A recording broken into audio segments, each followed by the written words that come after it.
What's going on, YouTube? This is the official wrap-up video for my post-Strongman Classic in Royal Albert Hall Giants Live competition. Signal to Rocky the Fifth and Hooper trying to fight his way back in here. It's Singleton! That was this past Saturday. It's now Tuesday, Wednesday. I forget, my days are all jumbled up together.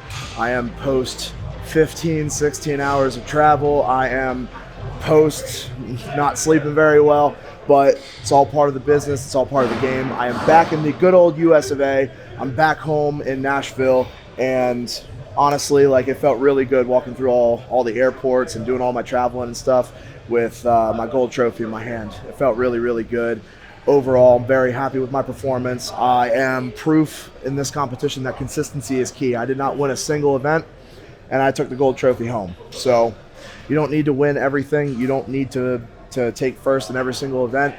Consistency, top three in every single event, puts you right in the position to take the win. So go over a little bit of my thoughts on the competition. First of all, Royal Albert Hall.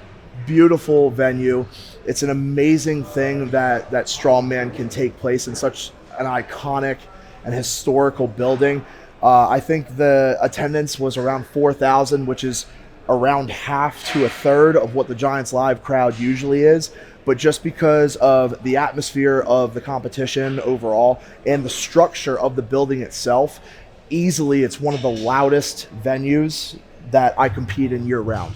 I'm super, super thankful for all of the fans that came out and supported. It's a beautiful venue. I loved doing my thing in there. And yeah, and I know that all the other guys did too. That's the one Giant show where just everybody wants to go. Everybody wants to do it. So event one, the Nicol Stones, I made it 25 point something. That was enough to break the going into that competition current world record, which was really cool. That was a personal best for me.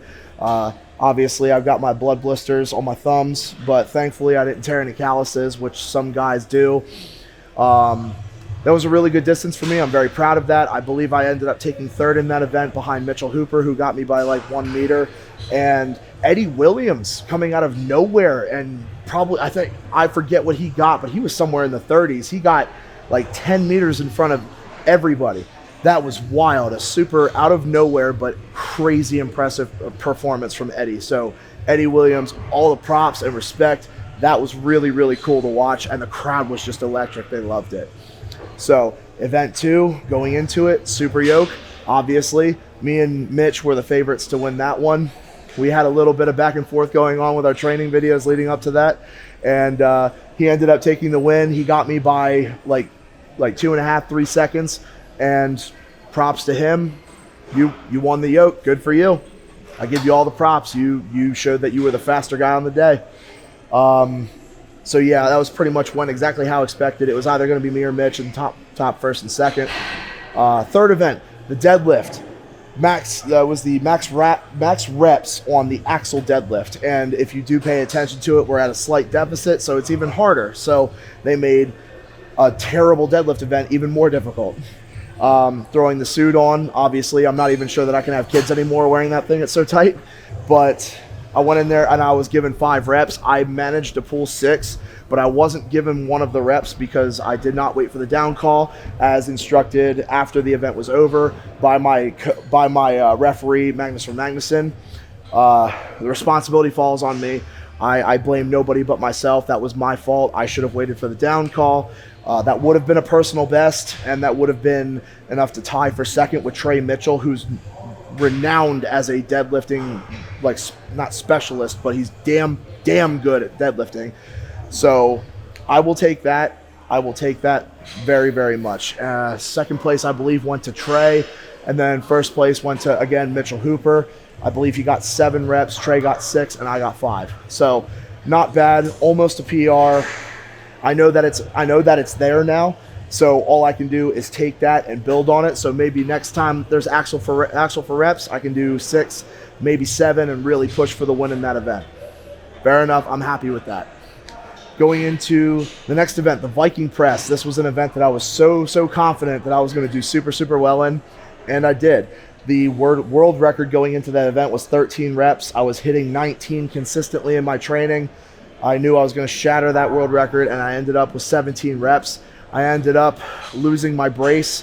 When I brought it down, I lost my brace, and I wasn't able to go for that 18th rep. I knew that, and I wasn't going to risk putting myself in a compromising position to potentially get injured. So I got my 17. The second that I knew I didn't have my brace anymore, I went down with it. And as you can see, I didn't go down with it like a smart person would have. I just dropped it, and it kind of got both my shoulders, and now it really, really burns to shower. But again, it's the name of the game. If you watch the live stream, I'm bleeding all over my shoulders and all over my sleeves, but hey, it looked cool. It was cool for the camera, so I will take that. I ended up tying for second place with Tom Stoltman. I knew that Tom was going to come in there and he was going to be very good at Viking press. His training looked really good. Tom's a great overhead presser, especially for reps. So me and him tied for second place at 17 reps. And big Trey Mitchell, again, coming out of fucking nowhere. Trey Mitchell out of nowhere. Great overhead presser. I give him all the respect in the world, but nobody saw that coming, myself included. Ended up banging out 18 reps, and he got 19, but one of them was disallowed. But setting the new world record with 18 reps and winning the event, Trey Mitchell. Nothing but preps to Big Thicket. Going into the final event, Stones. This was an event where I knew that I had to do something special. I knew I really had to pull the victory. I really had to push hard. If I was able to beat Mitch in Stones, then I was able to take the win. And that's exactly what I did. It was me and Mitch paired up. We were the final pairing. I was going into the last event 37 points. Mitch was going into it 38 points. So if I beat Mitch, I won. And that's exactly what happened. I did exactly what I needed to do. I took my breath. I did my headbutt. I did my smelling salts, the back slap, all that good stuff. I got fired up. I turned into that psycho. And then I went out and I attacked it. And I loaded every single stone. Me and Tom Stoltman, the only ones to finish the entire stone race. That was pretty special to me. Kind of, in my mind, I solidified that I am one of the best stone loaders in the world. I got second to Tom. Obviously, everybody knew that was the banker event for Tom. He one-motioned everything, and he showed everybody why he's the king of the stones. Nobody was really surprised that he won that event, including myself, but very happy to take second, especially with guys like Trey Mitchell, who are notoriously good at stones.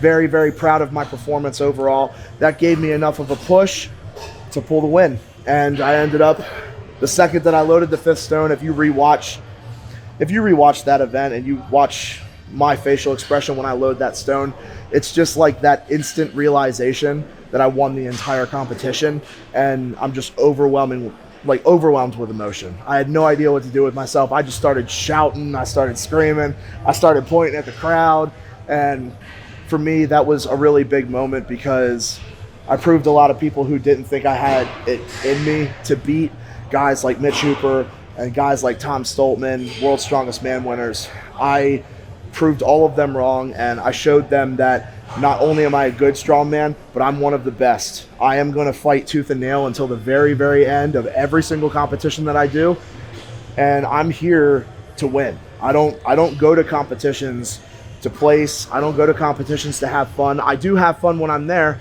I love what I do, but that's not why I do it. I go to competitions to win. I had a game plan to win. I executed that game plan.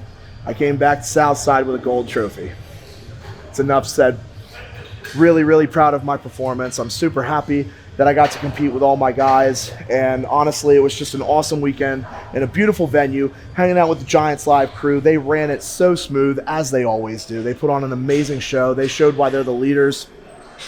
They showed why they're the leaders in running professional strongman competitions all around the world. Super thankful for the opportunity. Yeah, what else is there to really say? I mean, I had a great time over there. I had a great competition. It felt really good to take home some gold.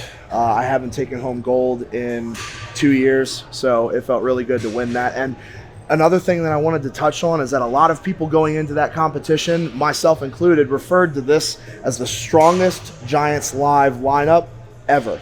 There were so many, the World's Strongest Man finalists, there was world record holders, there was 2 World's Strongest Man winners, the current, defending, and the previous 2-time champ, and I beat them all.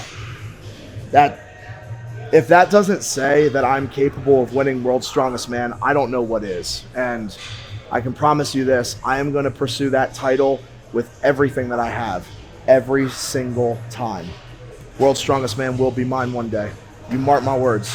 As far as what's next, I am getting ready for the Shaw Classic. It is August 19th and the 20th in Colorado. I'm looking forward to that. That'll be a really big comp too. The lineup is super stacked. The events are heavy. There's 8 of them. It's a 2-day competition, and it's gonna be a hell of a push. I'm definitely gonna be beat up after that, but I'm really looking forward to it. Like I said, I get to do what I love for a living. Not a lot of people can say that, and I'm super, super happy overall with how I'm feeling. I'm ready to go. I'm motivated. I'm hungrier than ever, and the only thing that winning the Strongman Classic has done is lit my fire even hotter. I've got such a burning intensity to go into the next competition and just pursue that win. I want to win everything I do. I want to win every competition that I do, and this was just the first step into a really long and hopefully a successful competition season of 23. SPD, best equipment on the market. Thank you so much. I really appreciate you. Southside Strength, it's where I get all my strength and conditioning in. I love you guys. You guys are my family. Muscle Force. The supplements, they get me through the workouts when I'm feeling tired, when I'm feeling weak, when I feel like I don't want to. You guys always create the perfect stuff to get my mind right, get me to attack every single training session, and to get me through tough competitions like I just did in London. So thank you guys for that. Also, Stacked Meals, couldn't have done it. I couldn't have gotten here without you. It's the perfect food. It's the perfect measurements. It's perfect for everything that I need for my nutrition. So thank you for that. Also, Zone Smelling Salts. Every single event, I'm whiffing my Norse blood, just getting myself hyped up, and I wouldn't have been able to do it without you. So thank you guys very much. Strengthly Collective. Couldn't have done it without your guys' support. I really appreciate all the help that all of you guys do. It means the world to me, and I wouldn't be able to do it without you guys. All right, guys, if you liked the video, make sure to like, comment, subscribe if you haven't already, and until the next video, T-Rex Kingdom, baby.